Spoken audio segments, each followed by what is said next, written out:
YouTube లో దొంగతనం ఎలా చేయాలి చూసి మరీ నేర్చుకొని 29 లక్షలు కొల్లగొట్టిన 5 మంది gang. Hello my subscribers, YouTube అంటే ఏ పనికైనా ట్రైనింగ్ ఇచ్చే ఒక కోచింగ్ సెంటర్ లా మారిపోయింది. తెలియని విషయమైనా తెలిసిన విషయమైనా యూట్యూబ్ లో దాని గురించి సెర్చ్ చేస్తే దాని గురించి ఎన్నో వీడియోస్ వస్తాయి. మనకు ఒకవేళ ఆ కంటెంట్ నచ్చిందంటే దాన్ని బట్టి అయితే ఫాలో అయిపోతూ ఉంటాము. అలాగే ఈ ఏటీఎం దొంగలు ఏ విధంగా చేసినారంటే, వీళ్ళు ఆ ఏటీఎం ను ఏ విధంగా దొంగిలించాలో యూట్యూబ్ లో సెర్చ్ చేసి వీళ్ళు దాన్ని నేర్చుకొని మరి ఏటీఎం అయితే దొంగతనం అయితే చేసినారు. 29 లక్షలు.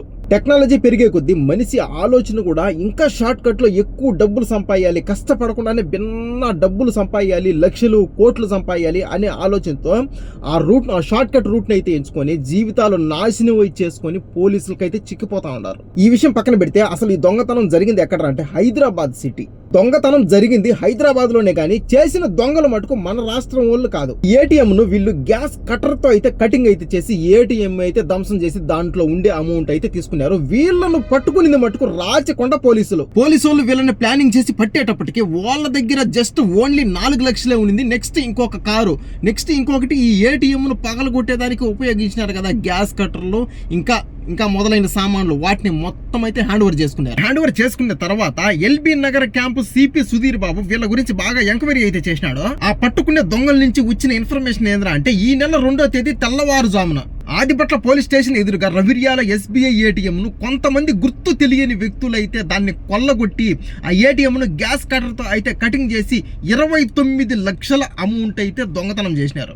అదే రోజు రాత్రి మైలార్దేవుపల్లిలో ఇదే విధంగా సేమ్ టు సేమ్ ఏటీఎం ను గ్యాస్ కటర్ తో అయితే కటింగ్ అయితే చేసేటప్పుడు ఈ కరెంట్ ఏదైతే ఉందో అది సర్క్యూట్ అయ్యి కరెంట్ షాక్ అయితే వచ్చి మంటలు అయితే చెలరేగడంతో ఇంక ఇది కాదురా స్వామి అనుకొని ఆ నుంచి అయితే ఎస్కేప్ అయినారు. అక్కడి నుంచి అయితే ఈ కేసు అయితే స్టార్ట్ అయింది. సీసీ కెమెరాలకు వీళ్ళు ఏం చేసినారంటే, వీళ్ళ ముఖాలు కనపడకుండా ఫస్ట్ లో వీళ్ళు మాస్కులు కట్టుకొని సీసీ కెమెరాలకు బ్లాక్ కలర్ పెయింటింగ్ అంటే స్ప్రే అయితే కొట్టేసినారు. ఆ ఏటీఎం లో ఉండే అల్లారం మిషన్ అయితే కట్ చేసినారు. ఈ గ్యాస్ కట్టర్ తో ఆ ఏటీఎం అయితే కట్ చేసి దాంట్లో ఉండే అమౌంట్ అయితే తీసుకున్నారు. ఈ విధంగా అయితే కేసు అయితే క్లియర్ గా అయితే రాసినారు పోలీసు. 100 కిలోమీటర్ల వరకు దాదాపు 500 సీసీ కెమెరా అయితే ఈ పోలీసు వాళ్ళు అయితే చెక్ చేసి ఈ దొంగలను అయితే పట్టేసినారు. మొత్తానికి ఈ 5 మంది దొంగలు ఎవర్రా అంటే హర్యానా ఏటీఎం దొంగలు. పోలీసు వాళ్ళు 3 టీములుగా ఏర్పడి ఈ గ్యాంగ్ ని అయితే పట్టేసినారు. ఈ గ్యాంగ్ లో ఉండేది మొత్తం 10 మంది అయితే ఉన్నారు. ఈ 10 మందిలో ప్రస్తుతానికి దొరికింది మటుకు 5 మంది.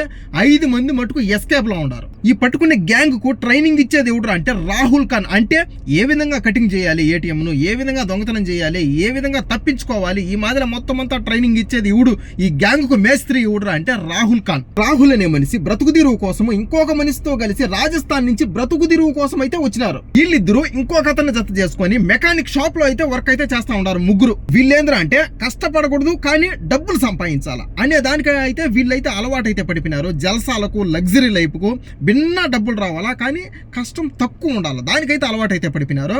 ఇంకా ఆ మెకానిక్ షాప్ లో పని చేసుకుంటే డబ్బులు తక్కువ వస్తాయి, వీళ్ళ ఎంజాయ్లకు సరిపోలా.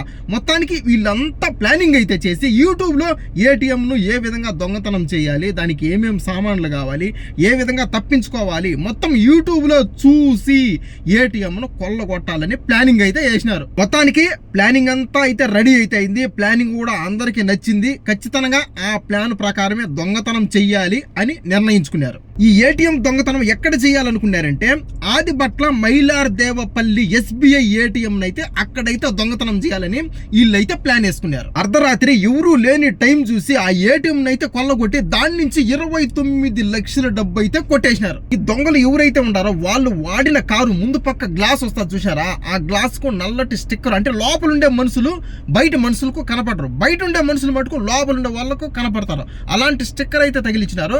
ఇంకొకటి నెంబర్ ప్లేట్ కూడా డూప్లికేట్. ఇది ఏటీఎం దొంగల పైన ఒడిశా ప్లస్ తెలంగాణలో 6 క్రిమినల్ కేసులు అయితే ఉన్నాయని మన పోలీసు వాళ్ళు అయితే చెప్పినారు. ఈ ఏటీఎం ఈ దొంగల బ్యాచ్ ను ఈ కేసును అయితే ఛేదించిన మహేశ్వరం డీసీపీ సునీతారెడ్డి, ఏపీసీ రాజు, ఐటీసీల్ ఏపీసీ నరేందర్, ఆదిబట్ల ఇన్స్పెక్టర్ రాఘవేందర్ రెడ్డి, అశోక్ రెడ్డి, ఇతర క్రైమ్ టీం వీళ్ళందరికీ ఈ కేసులో ఆ ఏటీఎం దొంగల్ని పట్టుకునే దానికి వీళ్ళకు రివార్డ్ అయితే ఇచ్చినారు. ఈ స్టోరీ మొత్తం బట్టి షార్ట్ కట్ లో డబ్బులు ఎక్కువ సంపాదించాలనుకున్నారు, జైలు పాలైపోయి జీవితాలు నాశనం చేసుకున్నారు. వచ్చిన డబ్బు కొంచెమైనా సరే కష్టపడి పని చేసుకుని ప్రశాంతంగా ఉండొచ్చు. దీనికి మీరేమంటారో కామెంట్ చేయండి. నెక్స్ట్ వీడియోలో మళ్ళీ కలుద్దాం.